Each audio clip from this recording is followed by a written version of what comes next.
Take it away. Thanks, Luke. Thanks for the opportunity to sort of report back some findings that we've found from the Cryosphere Science Campaign over the last few months. So the three of us will be presenting today, but this is sort of representing, larger groups. There are many people involved here that are listed on this page. So the outline of the talk, I'll first give a current status of where we are with the cryosphere simulations and give some preliminary simulation results. And then I'll hand it over to Milena and Xylar, who will each talk about different aspects of some of the biases that we're seeing and how they're affecting our simulations. So just to sort of set the stage, our V1 science question is, what are the impacts of ocean ice shelf interactions on melting of the Antarctic ice sheet, the global climate, and sea level rise? And I've pasted here the simulation table from the most recent proposal. So the original plan was we were going to branch our fully coupled simulations from the water cycle experiments, but given sort of the length of time and the number of code changes that have taken place between when the water cycle experiments were run and when we started running, we thought it best to start with our own fresh pre-industrial control simulations. So we are still running with the low resolution fully coupled pre-industrial simulations. We haven't been able to get to the historical or abrupt 4x CO2 scenarios. And then we had a couple of core forest G cases, so ocean ice only with data atmosphere and data land. So we think we're going to skip the same high-res grid used in the water cycle experiment for those core forest simulations and instead push forward on the Southern Ocean regionally refined mesh that will have the same high resolution around the Southern Ocean and around Antarctica. So just to sort of remind what's different about the cryosphere model configuration, there are two key differences. The first is a big capability where we now have the ability to simulate ocean circulation within ice shelf cavities. So the ocean domain is now extended below ice shelf cavities that extend from the land in Antarctica out into the ocean. This allows us to, now that we have ocean properties within the ice shelf cavities, we're able to calculate melt rates on an ice sheet. Now, the ice sheet in these configurations is held fixed, so it's not evolving with this, the geometry isn't changing with the evolving melt, but it allows us to send the meltwater that would be coming from an ice sheet into the ocean. Since we're now prognostically able to calculate the melt rate fluxes, this sort of presents a bit of a challenge with how we incorporate that into the fully coupled simulation, because in the fully coupled simulation, there is runoff that's sent from the land model from the Antarctic ice sheet into the ocean that would represent the melt that would come from basal melting of ice shelf cavities along with iceberg calving. So if we were to keep the runoff as is, we would in effect be double counting the contribution of basal melting. So to get around this, we decided to entirely disable the runoff coming from the land model. And in order to take into account the contribution that would come from iceberg calving, we implemented a data iceberg forcing, which is shown on a snapshot of that data iceberg forcing shown on the bottom right here. So where we actually are with the cryosphere simulations, this is a table of the simulations that we've been running that we started in the beginning of March 2019. So this was just before our last all hands meeting. The first three rows are the fully coupled simulations that we're running, and then the rest of the rows are the core forced G cases. All of the simulations that we're running have ice shelf cavities in the ocean domain, but we do toggle between simulations, we do toggle on and off the actual ice shelf melt fluxes that are calculated in order to discern what impacts the actual ice shelf melt fluxes have on the climate. So most of the results that we're going to be showing today are from these first two fully coupled simulations, one that has ice shelf melt fluxes and another that does not. with the first four core force simulations are all low resolution simulations, and these really allow us to cleanly toggle on and off the different effects of ice shelf melt fluxes, the data icebergs, and compare it against the standard core data runoff. Now, because the core runoff is just a data forcing, we're able to modify that to essentially take into account the contribution that would be attributed to either ice shelf melt fluxes or data icebergs, which allows for sort of a clean comparison between simulations where all simulations essentially have the same freshwater forcing, which we're not able to do with the fully coupled simulations. And then finally, we have a couple of mid-res G cases that are running along. The throughput is pretty slow, so those haven't gotten very far out, but yeah, we're pushing those out. So some initial results, these are from early on in the simulation of the fully coupled simulation. The map views on the left are calculated melt rates, and on the right are compared to observations. And then we plotted three different sort of regional average ice shelf melt rates, along with these colored horizontal bars are from the observations. So at least in the beginning of the simulation, we're able to produce realistic melt rates pretty much around the continent. There are a couple places where we have higher melt rates than observed, particularly if you can see my cursor around the Amory ice shelf here, and then up on this coast around Drawning Maudland. But it should be noted that this is the simulation that we're running and showing is a pre-industrial control simulation. We're comparing that against present-day melt rates, which is about the only thing that we have. Now, as the simulations progress, we reach this really sharp or strong instability that manifests itself in extremely high melt rates in particular ice shelves. So the ice shelf that we're mostly going to be talking about today is highlighted in this red box in the inset here, and that's the Filchner and Ronnie ice shelves. So we see a really rapid increase in melt rates, and then it sort of is sustained in what seems to be a new regime. So this left column here are results from the fully coupled simulation. We're showing another ice shelf here, the Amory ice shelf in East Antarctica, and then its impact on the total Antarctic melt rates. So we're getting total Antarctic melt rates that are about 3 times larger than present day observations. The next two columns are just results from our two G cases that have calculated ice shelf melt fluxes. And this is really just to show that this feature of this instability is a sort of persistent feature that we've seen across many different configurations. But for the most part, we'll be talking about the fully coupled simulations in the left column. So we're not the first to see this particular instability.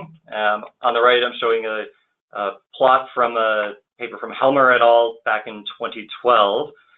So this was a simulation using BRIOS, a coupled ocean sea ice model that was forced with atmospheric output from the HAD GC or HAD GEM fully coupled model. And what they saw running future scenarios is a very similar sharp increase in melt rate in the same ice shelf that we're seeing, the Filchner-Ronnie, and almost to the same levels, the same melt rates that we're seeing. And what they attributed this sharp increase to in their simulation was a combination of increasing wind stress and thinning sea ice volume. We have reason to believe that that's not the same mechanism that's responsible for the instability being triggered in our simulations, but thought that I would point that out, that this similar feature has been seen before. But not all ice shelves are affected by this instability. So in particular, the other large, or the largest ice shelf in Antarctica, the Ross ice shelf, which are the green and red boxes, those are showing pretty stable melt rates throughout the simulation, both in the fully coupled simulations on the left, as well as the G cases on the right. We also picked out a Thwaites Glacier in West Antarctica, which were actually predicting low melt rates for, and this was almost certainly a resolution issue where we're just not it's a small ice shelf, and we're not resolving properly the ocean circulation around that area. So now, sort of zooming out to what these simulations are having on global impacts in terms of what the ocean is doing. On the left, we're showing time series of the MOC at an Atlantic transect for both simulations. So the strength of the MOC is not really affected. There's different interannual variability, but we can say we're not doing harm in that regard. So this is a time series out through about year 94. And I should note the instability that I was showing on the previous slide happens around year 55. So there's no significant change in the Atlantic MOC before or after that event. In terms of the global MOC, if we look at an average over the beginning part of the simulation, the top row is the simulation with ice shelf melt fluxes, the middle row without, and the bottom row is the difference between the two. So there's not a large difference between global MOC between these two simulations early on, but after this instability is triggered, we start getting strong overturning circulation at these high southern latitudes, and we can see a strong impact on the global MOC. In terms of global SSTs, again, I'll point out it was about year 55 that the instability happened. In general, the simulation with ice shelf melt fluxes is cooler by towards the beginning of the simulation, about 1/10 of a degree. Later on, this difference rises to about 0.4 degrees. But this should be expected because effectively in these two runs that we're comparing, we have an additional heat source with the addition of the ice shelf melt fluxes. Just to quickly note on the right, these are power spectrums for observations and our two different simulations. And we're not harming the ENSO spectrum. If anything, it looks a little better in the run with ice shelf melt fluxes. So now, sort of moving back down to the Southern Ocean, this is some pretty sophisticated analysis that was done by one of our people here, Hai-In, on water mass transformation in the Southern Ocean. So starting on the top panel, this is looking at total surface fluxes, freshwater and heat fluxes between the two simulations. So the solid lines are the runs with ice shelf melt fluxes and the dashed lines are without. And we do see a strong impact on these blue lines driven by the increase of this freshwater flux. So I'll move down to the second panel, essentially takes the surface freshwater flux components and breaks them apart by term.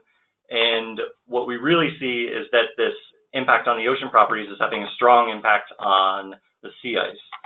So if we look at the purple and orange lines, which are the sea ice formation and melting, you notice that the magnitudes of these terms increase and the curves shift to the left in this, I should have mentioned the horizontal axis is in density coordinates. So as we're adding fresh water that is lighter than the ambient seawater, this is pulling these curves further towards neutral density, or further left in the neutral density coordinate. But sort of more importantly is that the amplitude increases, and we see this manifest in the sea ice volume time series between the two simulations. So I've indicated a line here again about where the instability happens, but in general, we're seeing that the addition of these ice shelf melt fluxes is creating a substantial increase in the total Southern Hemisphere sea ice volume.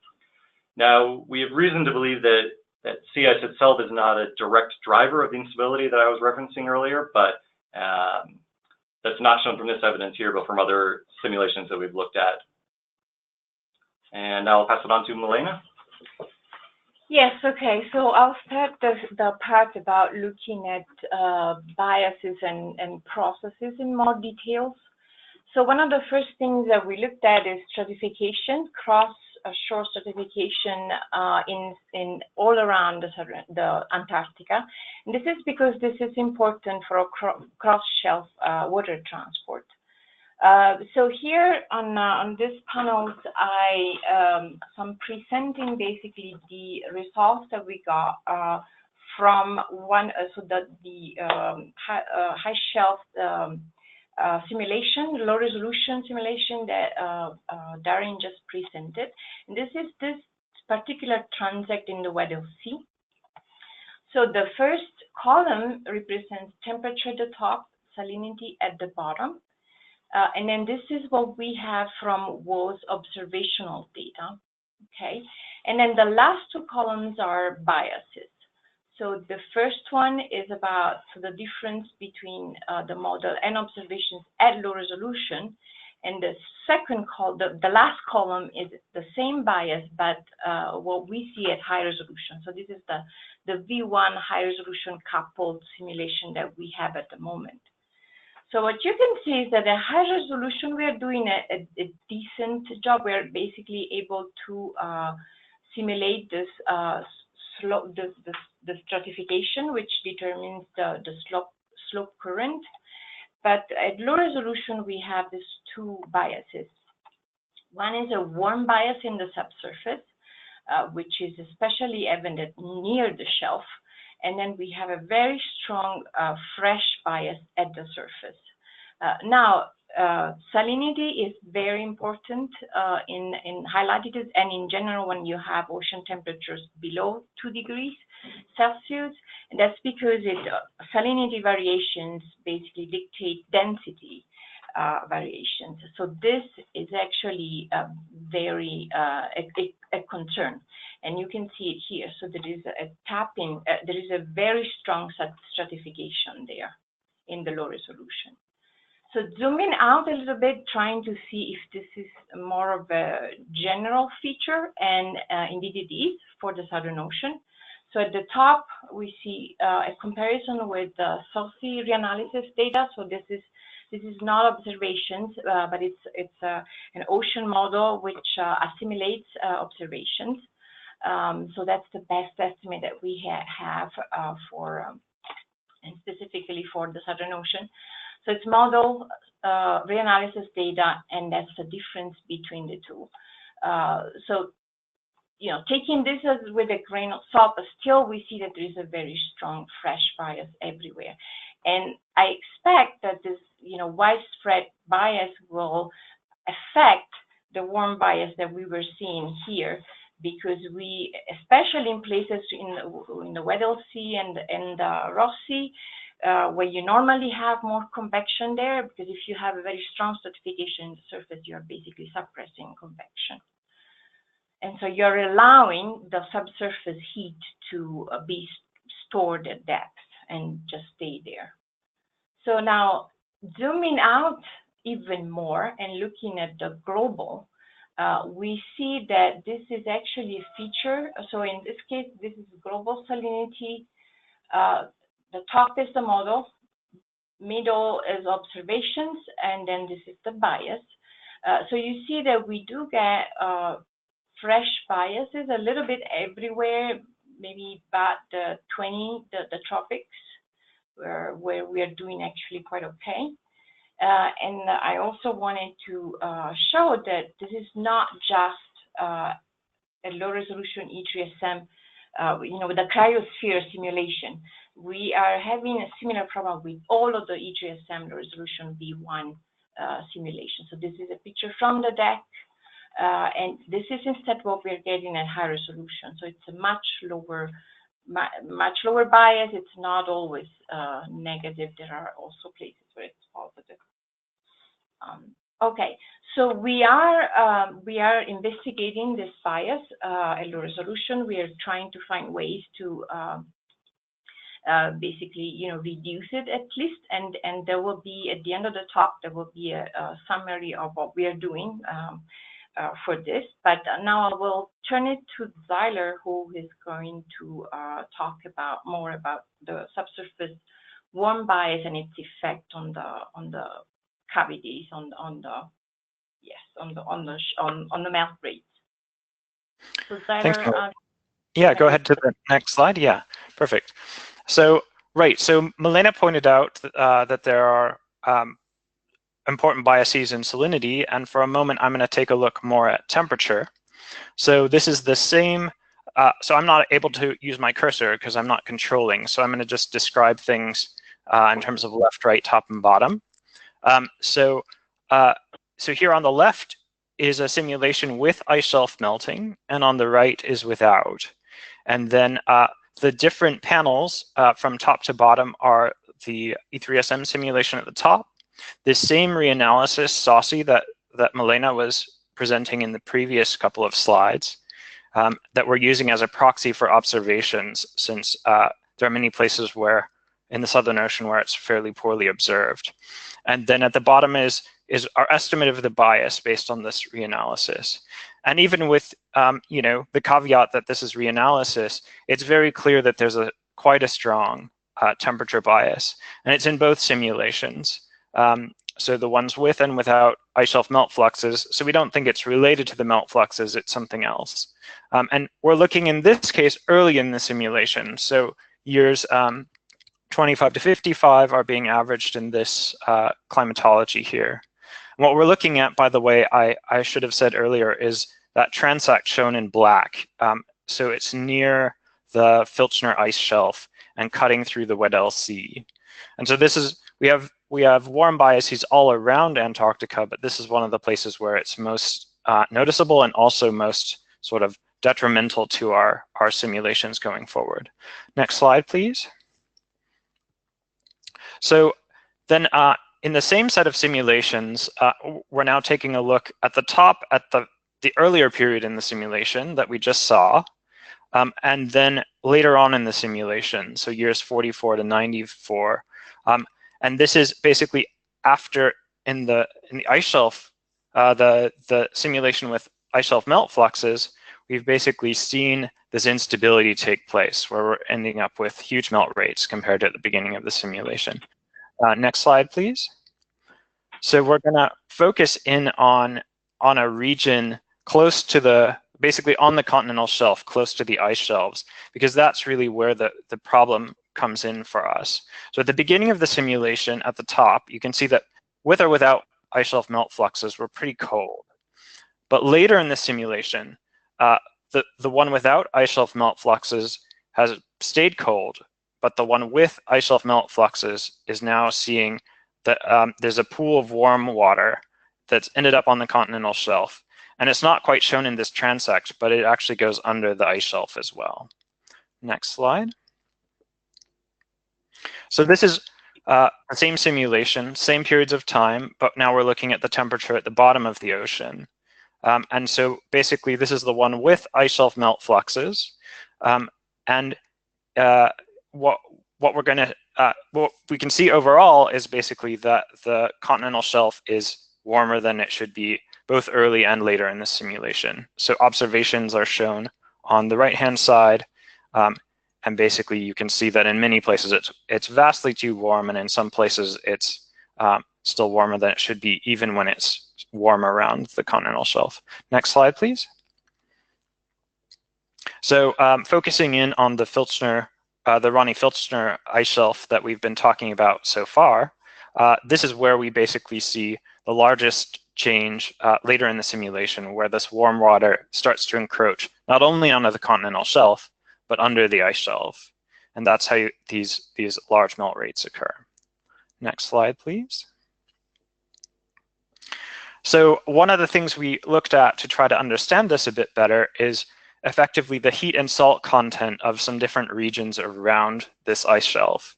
So the red box up in this little inset shows the region of the deep Weddell Sea, where we're going to average temperature and salinity below the surface and above 1,000 meters depth. And then the green box is on the continental shelf, and we've averaged that from basically 200 meters depth down to the bottom of the ocean. And so this is on the top, two different temperature plots, one in the deep, one on the continental shelf, and on the bottom, salinity, one deep and one on the continental shelf. Next slide, please. And then this is it's a whole time series over about 150 years of simulation. So what we see is basically in the first decade or two of the simulation, two things happen fairly abruptly. One is this temperature bias at depth comes in very very quickly. And the other is, so that's with the red oval. And then there's basically a salinity, a fresh bias that emerges on the continental shelf, the green oval. And so these occur abruptly and they're pretty visible in this time series.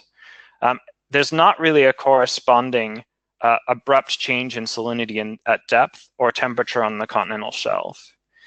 But they do evolve pretty substantially over time, and there are significant biases that result. Next slide, please. So on the continental shelf, what we think happens is this salinity abruptly drops, but then continues to gradually drop even further over time. What that effectively means is that the water on the continental shelf is getting less and less dense over time. And eventually, it's not even dense enough to keep the warm, salty water off the continental shelf out of the ice shelf cavities. But what happens basically, so these green lines in the temperature plot are basically showing that on the continental shelf, you see warming, but it's not monotonic. So warm water might get on the continental shelf, but then it'll ease off for a while, and then it might encroach again. But at some point, the density is so low that warm water gets on the continental shelf, and after about year 157, it stays on the continental shelf for the rest of the simulation. And correspondingly, the density remains quite low for the rest of the simulation. Next slide, please. So yeah, sorry, this was the point at which the warm water ended up under the ice shelf, and that really marks a pretty clear transition in the regime on the continental shelf of both temperature and salinity. Next slide. So we wanted to understand a little bit more about the sources of this problem. So this is a slightly different set of simulations than we've looked at so far. And I'll go through what the salinity and temperature plots are here in just a moment. But the important thing is the top two panels correspond to a simulation where there's melt all around the continental shelf. And the bottom two panels correspond to a case where there's only melt in the west of Antarctica and it's been cut off in the east of Antarctica. So this is a set of simulations done by our colleague Matt Hoffman, and he basically had the insight to try to see if melt coming from upstream was influencing this instability. And so next slide, please.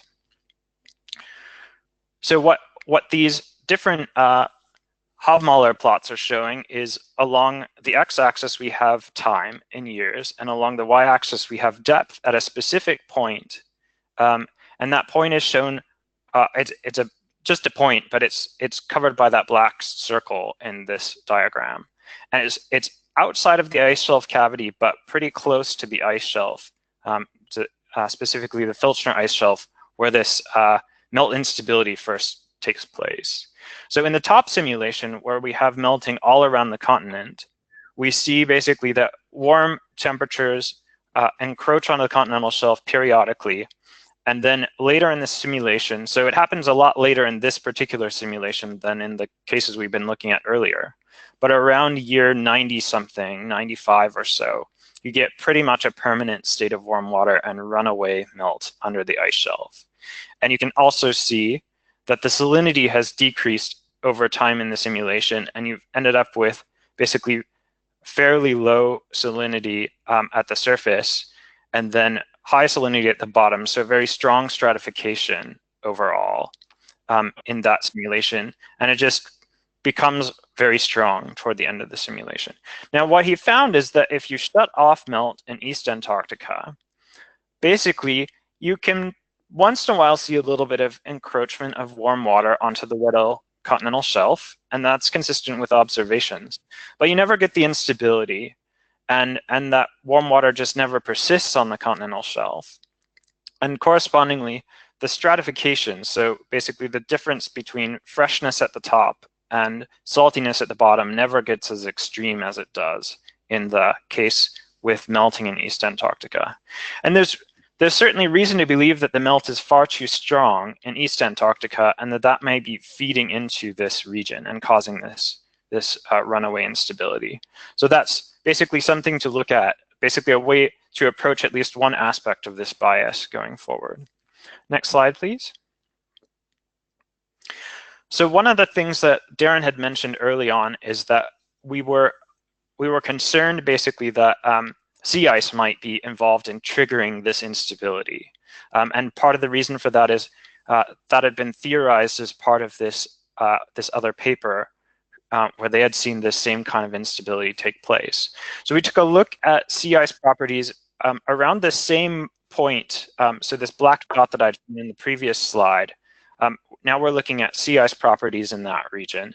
And what we basically don't see is anything unusual happening right before the instability, which takes place where this black line is in the plot. So we do see slight deviation between the case with melting in the whole of Antarctica and East Antarctica after the instability has taken place, but really there's just no noticeable difference or trigger mechanism before that happens. So we don't think sea ice may play a role in the gradual transition to a low density state, but we don't think that sea ice or thinning from sea ice is directly contributing to the instability.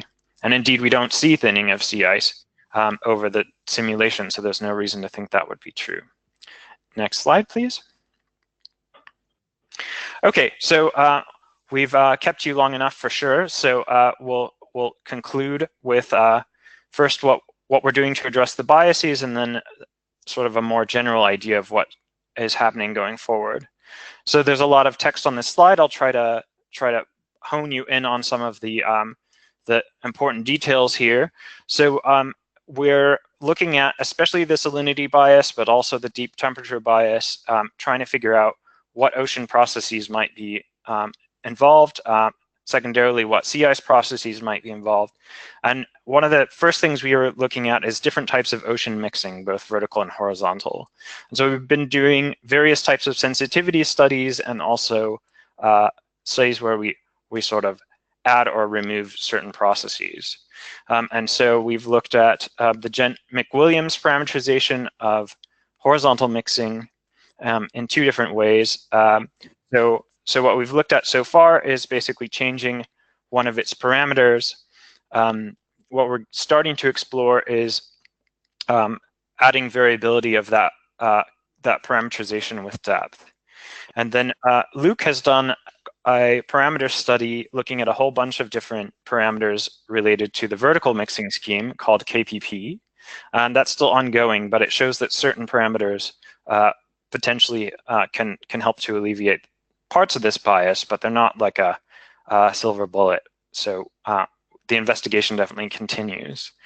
And then we've looked at whether spreading surface fluxes, specifically freshwater fluxes to do with layer thickness over multiple vertical levels and not just in the top, whether that makes a difference, and it didn't seem to solve the problem either.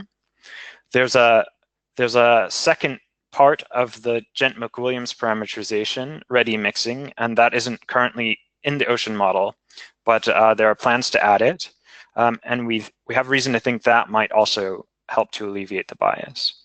Then we're exploring basically the different terms in the sea ice budget to try to understand whether it's contributing to this fresh bias. It certainly seems possible since sea ice has a strong control on salinity, especially in polar regions, obviously primarily in polar regions. And then the last thing we're going to take a look at is the sea ice freezing point in the ocean model is only a function of temperature at the moment. We want to make it a function of salinity to see if that affects the results, making it more consistent with the sea ice model itself. Next slide, please. And then sort of future plans for the cryosphere simulation is that, well, so first some concluding remarks before we get to the future plans, and that basically these high melt rates, which are inconsistent with the pre-industrial climate, are sort of giving us quite a headache with the cryosphere simulations.